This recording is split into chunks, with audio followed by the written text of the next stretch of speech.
Hello, Friday ഫ്ലെയിമിലേക്ക് എല്ലാവർക്കും സ്വാഗതം. ഇന്ന് ഞാൻ തയ്യാറാക്കാൻ പോകുന്നത് കൊഞ്ച് കറിയാണ്. അതിനായിട്ട് ഞാനിവിടെ നിന്ന് 1/2 കിലോ കൊഞ്ചെടുത്തിട്ടുണ്ട്. പിന്നീട് വേണ്ടത് ഒരു 2 സവാള ചെറുതായിട്ട് അരിഞ്ഞത്, പിന്നെ ഒരു തക്കാളി ചെറുതായിട്ട് അരിഞ്ഞത്, പിന്നെ 4-5 പച്ചമുളക്, കുറച്ച് ഇഞ്ചി ചെറുതായിട്ട് അരിഞ്ഞത്, അതുപോലെ വെളുത്തുള്ളി ചെറുതായിട്ട് അരിഞ്ഞത്, കുറച്ച് കറിവേപ്പില.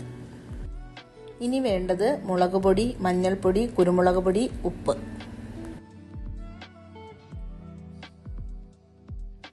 ഇനി നല്ല കട്ടിയുള്ള തേങ്ങാപ്പാൽ ഒരു 1/2 കപ്പ് 1/4 കപ്പോളം വേണം. ഇനി സ്റ്റൗ ഓൺ ചെയ്ത് ഒരു ചീനച്ചട്ടി വെക്കുക. ചൂടാകുമ്പോഴേക്കും അതിലേക്ക് ഓയിൽ ഒഴിച്ചു കൊടുക്കുക. വെളിച്ചെണ്ണയാണ് ഒഴിച്ചു കൊടുക്കുന്നത്.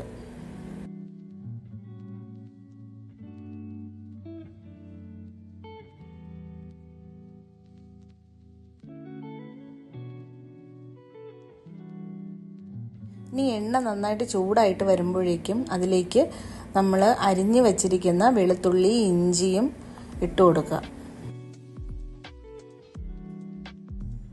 കറിവേപ്പില കൂടി ഇട്ട് കൊടുക്കുക. ഇനി ചെറുതായിട്ടൊന്ന് വഴറ്റി കൊടുക്കുക.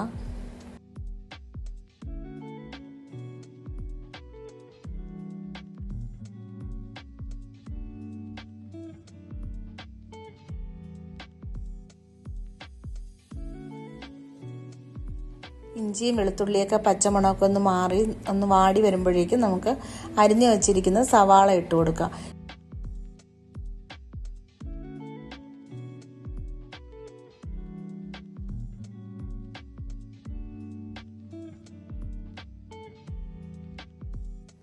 സാധാരണ കൊഞ്ച് കറിക്ക് കൂടുതലായിട്ട് യൂസ് ചെയ്യുന്നത് ചെറിയ ഉള്ളിയാണ്.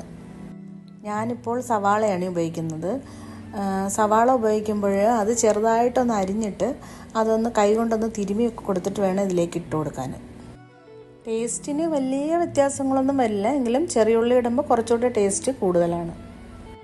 ചെറിയ ഉള്ളി ഇത്രയും ക്വാണ്ടിറ്റിയിൽ എടുക്കാൻ ബുദ്ധിമുട്ടുള്ളവർക്ക് വേണ്ടിയിട്ടാണ് ഞാനിപ്പോൾ സവാള ഉപയോഗിച്ചതിപ്പോൾ ചെയ്യുന്നത്. പെട്ടെന്നൊക്കെ ഉണ്ടാക്കാനും നമുക്ക് സവാള ഉപയോഗിക്കുന്നതായിരിക്കും എളുപ്പം.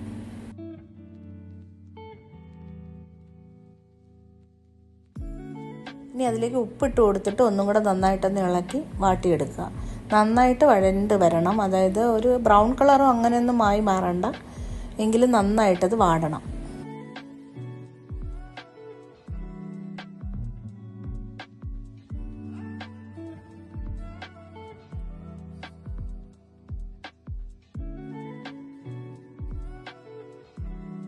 ഈ ഒരു പരുവമൊക്കെ ആകുമ്പോഴേക്കും പച്ചമുളകും കൂടി ഇട്ട് ഒന്ന് വാട്ടിയെടുക്കണം.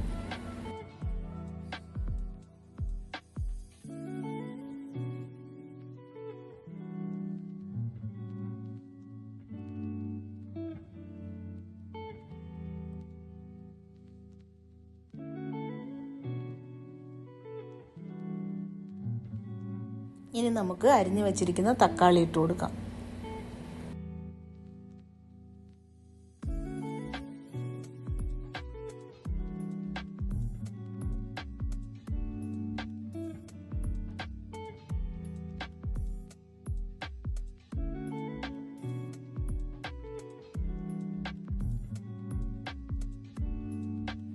തക്കാളി നന്നായിട്ടൊന്ന് വെന്തുടയണം. അതിനുവേണ്ടി നമുക്കത് അടച്ചു വച്ചിട്ട് ഒരു 5 മിനിറ്റ് വേവിക്കാം.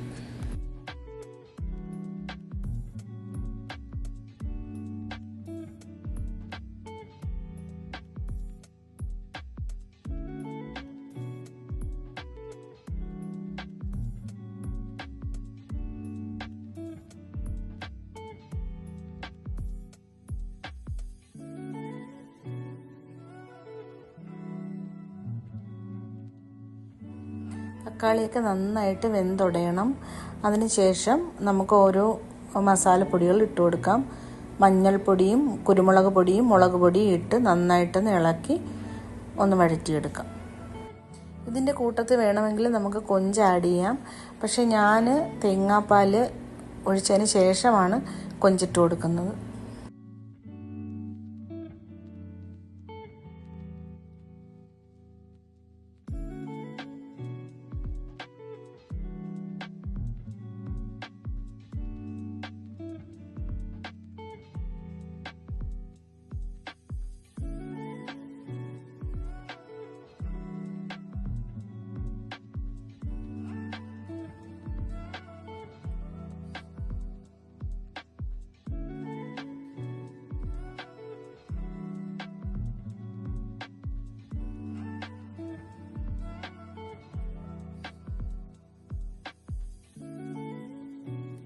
മസാലയും തേങ്ങാപ്പാലും നന്നായിട്ട് മിക്സായിട്ട് ആ ഗ്രേവിയിലേക്ക് നമ്മൾ കൊഞ്ചിട്ട് കൊടുക്കണം. പെരിഞ്ജീരകത്തിൻ്റെ ടേസ്റ്റ് ഇഷ്ടമുള്ളവർക്ക് ഈ സമയത്ത് അതിലേക്ക് കുറച്ച് പെരിഞ്ജീരക പൊടി വേണമെങ്കിൽ ചേർത്ത് കൊടുക്കാവുന്നതാണ്.